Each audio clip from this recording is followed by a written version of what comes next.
Lions fans, welcome back to this episode of the Coaches Show. We're here today with Coach Humphry, our women's softball coach.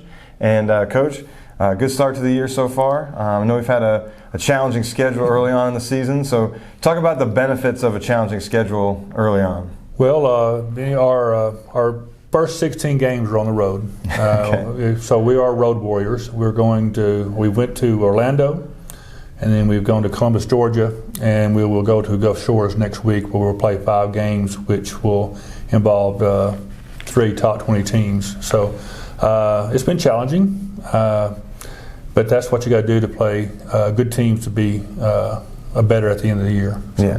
Now that has an effect on where we'll be in the standings, right? Well, we're preseason ranked number 20, okay. And a lot of that is based on how we did last year, of course. Mm-hmm. And for us to be out there and play in these top 20 teams, we're being seen by some raters and people who are going to take care of the rankings throughout the year. So for us to be visible, to be seen against these top 20 teams is good for us.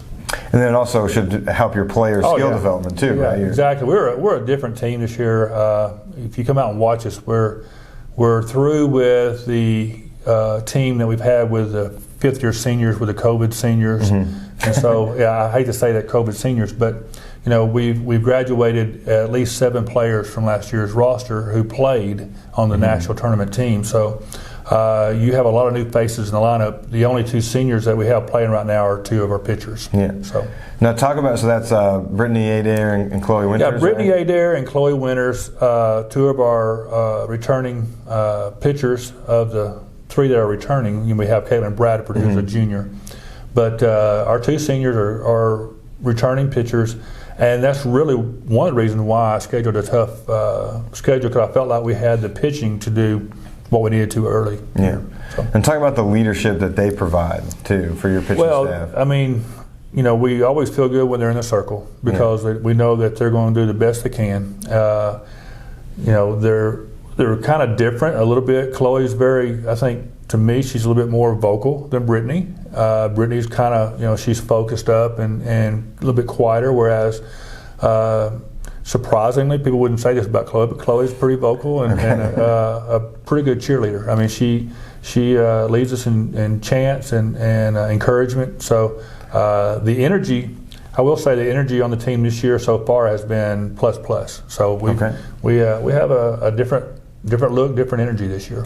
Good. Yeah. Now you mentioned playing a lot on the road early on. How much of that has to do with weather and our field and that kind of stuff? Well, our field is one of the best fields we're going to play on, except the fact that we are at the lowest part of Chester County, and so we collect a lot of water.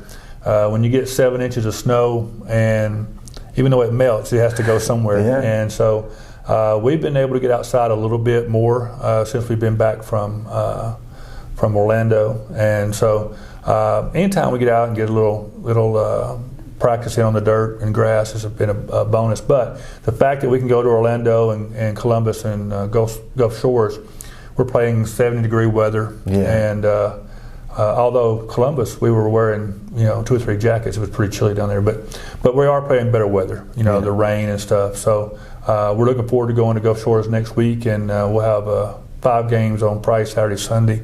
Okay. And I know we start out the schedule with Mobile, who's top 5. So. All right. Well, that should be really fun. It should be. Again, we are a different team. For the first time in a long time, I've got more than 1 lefty in the lineup. I think I've got at least 5 in the lineup right now. So we're not the power team we used to be. We are hitting some home runs, but we're not the power team we used to be. But we are scoring runs, and so if our pitchers do their job and we score some runs, we should have some success. Okay. So now about our field, baseball went to turf a few years ago, and I think that the opportunity was brought to you to maybe make softball turf as well. And some of the girls told me the stories in my classes. So. We like the dirt and grass. Yeah. The natural surface. I guess I'm a little bit too old school, but we do like the opportunity to play on the dirt and grass. I don't know that we had the opportunity to have turf field. Okay. People have asked me over the years. I'm leaning more and more that way as far as the turf on the outfield. Just be nice to go outside. Well, it is, and you too can help donate. But if we had the opportunity to put turf in our outfield, I think I'd probably go that way, just so if we did get rain, we could still do things in the outfield. Yeah. But I really like the dirt playing surface as far as the slap hitting and yeah, I know a couple of the girls in my class said that the turf infield just doesn't play the same, and you can't. It's so fast. I know you can get different lengths of turf to kind of slow the ball down and things like that, but you've heard of turf hops and the speed of the game and stuff, so the turf bounce. We just, again, I guess I'm a little bit old school, but I just like the fact that we can play it off the dirt and just the old school way, I guess. Yeah. So, well, again, like you said, we've had one of the nicest fields in the NAI for several years. So yeah, we're blessed. We're blessed that people have come forward and helped us out over the years, and it's changed a lot since I took over 24 years ago. We've added a lot of different things to our field, and it's allowed us to have some indoor practices and stuff during this rainy time. So we don't make it as an excuse. We get the opportunity to go out and play just like everybody else. I know one day that we were really kind of upset about having 7 inches of snow on the ground.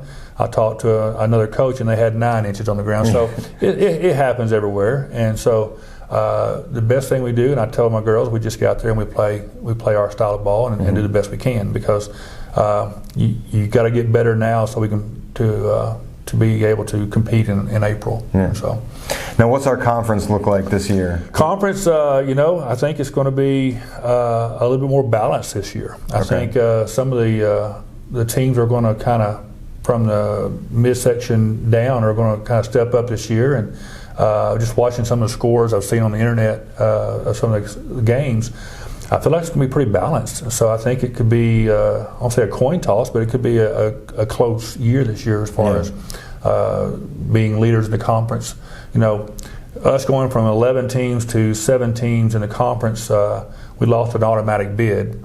So now the only automatic bid is the winner of the conference tournament. So you can get some at-large, of course, but the only automatic bid would be the one who wins the conference. So you can come in 5th place in the league and still win the conference and still advance to the postseason. So, I've told the girls, and they've bought in, that we are just getting better every day. And then we'll see where we are when it comes down to the conference. Campbellsville is still one of your top teams. University of Cumberland's is top 3. They're number 3 in the nation right now.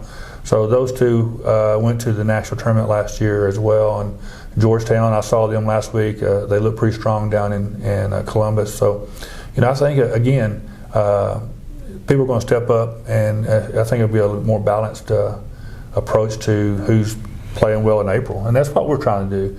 The kids are working hard, and like I say, you got a lot of new faces on the field this year. So they're the energy and stuff that they're trying to give to stay on the field, I guess, is evident. So. All right, give us one new face in the lineup to watch for. In the lineup, Well, from a pitching standpoint, Kylie Brown's really stepped up this year, and she's a junior college transfer. She's for a local kid, but she transferred back to close to home, and she's had some success early here this past 2 weeks from a home field situation. Chloe Carter is batting number 6 in our lineup, number 5 in our lineup right now in the middle of the lineup. She's a freshman this year, left fielder. That's the sister of Caitlin Carter, who's in our Hall of Fame. And so Chloe is she's doing a really good job of turning our lineup over there in the middle. And so real happy where she's at right now. I hope she can continue to do so. Okay. So, yeah. All right. Awesome. All right. We've done a few of these the last couple of weeks here. We're going to play Remember the Statline. Remember the Statline. So now this is a little bit more challenging for you because you have a long history of stat lines that I could pick from to find the game. Wow. We did this with Coach Epperson the other day, and he only has a couple of years of games I could pick from. So you're picking on the elder. So we're going back a little farther here. This is May 4th, 2017. Okay. Freed-Hardeman 1, Williams Baptist 0. Okay. All right, that's the game that we're going to talk about here. William Baptist. Okay. Freed-Hardeman won, and now that the date is significant to May 4th, 2017. So think about what time of year that would have been and what we would have had going on. All right, so who was our pitcher for that game? I'm going to say Mackenzie Prince. That's correct, Mackenzie Prince. Do you remember anything about her slash, so like innings, hits allowed, runs allowed, walks, strikeouts? I don't. She wasn't a big strikeout pitcher. She had several strikeouts, but she was just a good, solid pitch to contact pitcher. I don't know the stat line of that. No, sorry. No, that's fine. So give me a guess at the innings. Innings. You won 1-0. 1-0. 1-0. So how many innings? Yeah, when you won 1-0, how many innings did Mackenzie pitch? She probably pitched 8. 7. Yeah. 7. So you won in 7. Yeah. So she pitched them all. That was I figured she went all. Hits allowed. Just throw a number out. 2. That's correct. Actually, 2 hits. Obviously, no runs allowed. Throw a number out for walks.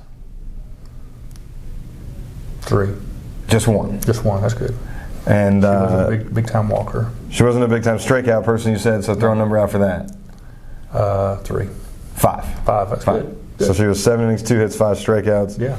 Now, this is the real reason I want to do this game. Okay. You scored 1 run. Mm-hmm. How did you score that run? We hit a home run. That's correct. Who hit a home run? Kellen Graham. No. Oh. Kellen was our home run hitter during that time, so that's what I was guessing. Probably Mackenzie. Mackenzie. Yeah. So what was this game? This was a home game, and it was probably the play-in game. Was it the play-in game? It was the conference tournament. Conference tournament, yeah. So I remember being here, going out to watch it, and just Mackenzie dominates from the circle the whole game. Yeah. And then it was the top of, I think it was the top of the 7th because we were technically the away team or whatever, just because of how. I think Williams Baptist was the number 1 team in the conference then. Yeah. And then, so top of the 7th, she hits a home run to put us up 1-0, and then went out and got the accident. And I imagine if Mackenzie came back next year to play for us, she could still do it. Knowing Mackenzie, the way she worked and her work ethic, she could probably still play. Okay. But she was a great pitcher, and we've had several who have been able to pitch and play position. I think about Sis Cowser, who is in our Hall of Fame. She was our leadoff hitter, and also set a lot of records in our pitching category as well. And when she wasn't, just like Mackenzie, when she wasn't pitching, she was in left field, and Mackenzie was the same way.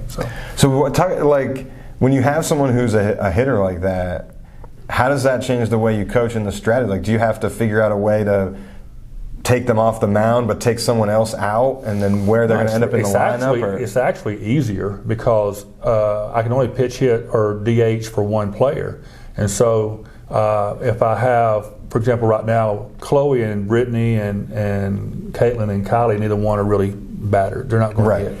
So I usually hit for them. So if I have another player, let's just say my second baseman, who is really hitting well right now, but if Brenda Calder's not hitting, I can't hit for her as well. So Brenda's going to step up. So back then, I didn't have to pitch hit or DH for my pitcher. It was Mackenzie or Sis or some of those. It's actually a little bit easier on you. So right now I'm recruiting a couple of players who can pitch and hit as well. So the game changes a little bit strategy-wise, and you're hoping everybody's hitting, of course, but the trouble comes when 2 or 3 people are not hitting. You only got one spot to hit in. So, but that I did okay, right? That was great. You did awesome. 2017. That's 7 years ago. It's been a while. So, well, we really appreciate your time here, Coach. Thanks for doing this with us, and we'll be back next week with another episode of the Coaches Show. Thank you. If you're looking for more information on FHU athletics, you can go to our website, gofhulions.com. Or you can follow all of our social media accounts at GoFHULions on Twitter, Instagram, and Facebook. If you want more information about the Director Circle or linebackers, there's a link in the description below. And there's also a video with more information that should appear on your screen right here. Thank you so much for watching today. Go Lions!